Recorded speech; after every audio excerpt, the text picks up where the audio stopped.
Todo mundo está falando da punição de Lewis Hamilton no Grande Prêmio da Hungria. Quase ninguém está falando do detalhe que realmente mudou o fim de semana inteiro em Budapeste. Não foi só uma volta bloqueada na classificação. Foram duas falhas de comunicação dentro da Ferrari e da Mercedes, no momento exato em que o grid, o campeonato e as chances de Oscar Piastri mudaram de direção, longe das câmeras de televisão. O Hungaroring sempre premiou a precisão mais do que a bravura. Ultrapassar ali é notoriamente difícil, o que faz da classificação de sábado quase tão importante quanto a corrida de domingo. A McLaren chegou com um pacote aerodinâmico que esperava a tempo. A Ferrari finalmente parecia capaz de brigar pela pole. A Mercedes mantinha o bom momento nas tomadas de tempo e Max Verstappen seguia perto bastante para punir o menor erro. Quando Lando Norris arrancou a pole por apenas 12 milésimos de segundo, parecia mais uma daquelas brigas clássicas da Fórmula 1. O cronômetro, porém, revelou só metade da história. Depois veio a parte que as câmeras não conseguiram explicar por completo. Hamilton se viu exatamente no caminho de Oscar Piastri na curva 1.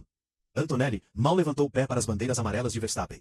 A Ferrari admitiu depois que o aviso pelo rádio chegou longe demais. A Mercedes admitiu que Antonelli estava distraído por outro incidente que acontecia dentro da equipe. Duas investigações completamente diferentes. Duas punições idênticas de 3 posições. Mas e se elas não fossem apenas erros isolados dos pilotos? E se elas expusessem uma fraqueza operacional mais profunda dentro de duas das maiores organizações da Fórmula 1? A Hungria sempre recompensou quem acerta o timing. Cada engenheiro monitora constantemente a posição por GPS, os tempos, a preparação dos pneus e os intervalos de saída. Os pilotos voam por corredores invisíveis a mais de 250 km por hora e dependem quase totalmente dos engenheiros para saber de onde vem o perigo, porque os espelhos se tornam quase inúteis quando outro carro chega em velocidade de classificação. Foi exatamente nesse sistema que a Ferrari falhou. A maior confusão em torno da punição de Hamilton é a ideia de que ele simplesmente esqueceu de olhar os espelhos. Essa explicação é conveniente. Também é incompleta. Os comissários da FIA analisaram não só as imagens de bordo, mas a telemetria, as comunicações de rádio e os dados da equipe. A conclusão foi reveladora. Hamilton estava andando em velocidade significativamente reduzida na linha de corrida, enquanto Piastri começava sua última tentativa de volta rápida. Isso sozinho já configura impedimento segundo o regulamento. Mas o motivo de ter acontecido aponta para um lugar bem mais desconfortável para a Ferrari. A equipe informou Hamilton sobre a chegada de Piastri, mas tarde demais. Quando a mensagem de rádio finalmente chegou, o australiano já estava chegando no ápice da curva. Hamilton não estava improvisando. Ele operava com informação incompleta vinda do muro. Em classificação moderna, a gestão de tráfego é quase militar em precisão. A explicação da própria Ferrari expôs a quebra nessa cadeia de comando.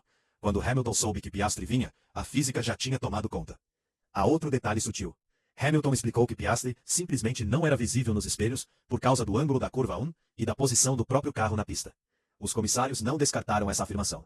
Aceitaram como fato e ainda assim aplicaram a punição padrão de 3 posições.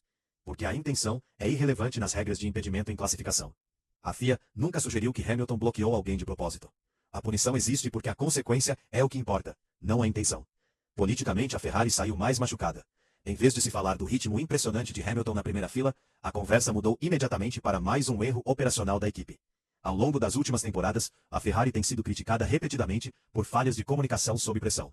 Pessoas diferentes, temporadas diferentes, manchetes parecidas. A Hungria virou mais um exemplo em que a velocidade bruta foi comprometida pela execução, e não pelo desempenho puro. É exatamente por isso que Piastri reagiu da forma que reagiu. O gesto de polegar para cima pareceu humorístico na televisão. O rádio da equipe não soou nada engraçado. Do ponto de vista do australiano, não era só uma volta arruinada. Era potencialmente a diferença entre brigar pela pole e largar atrás de vários rivais diretos no campeonato. Vale lembrar o momento. A McLaren tinha trazido atualizações importantes naquele fim de semana. E Piastri admitiu que passou a maior parte dos treinos tentando entender o equilíbrio, depois de ter perdido o primeiro treino livre. Ele precisava de mais tempo de pista para sentir o pacote aerodinâmico revisado, e as condições de vento que mudavam. Pilotos não liberam meio segundo só com talento. Eles liberam com confiança construída sessão após sessão, sobre como o assoalho, a suspensão e a plataforma aerodinâmica se comportam. Piastri sentia que essa confiança finalmente chegava na última tentativa do Q3. Então Hamilton apareceu. A volta desapareceu, antes mesmo do cronômetro chegar ao primeiro setor. O chefe da McLaren reforçou exatamente essa leitura. Em vez de culpar Hamilton diretamente, focou na potencialidade perdida. Segundo ele, Oscar finalmente tinha começado a achar a janela certa de acerto, com as condições mudando, e ainda tinha tempo de volta significativo disponível. É uma declaração forte, porque Norris só tirou a pole por 12 milésimos. Pense nesse número. 1 centésimo aqui, 2 ali. Uma saída mais limpa da curva 1. De repente a primeira fila inteira poderia ter sido outra. A punição de Hamilton acabou promovendo Piastri de volta para a segunda fila, elevando-o para terceiro no grid. No papel a justiça parecia restaurada. Na realidade, a oportunidade que sumiu não pode ser recriada. Largar em terceiro não é a mesma coisa que brigar pela pole com ar limpo na curva 1. Nunca consegue devolver a volta de classificação que a Ferrari tirou sem querer. Se o erro da Ferrari expôs uma falha de comunicação, o problema da Mercedes revelou algo ainda mais preocupante. A punição de Kimi Antonelli não foi desencadeada por um erro óbvio. Foi desencadeada por números.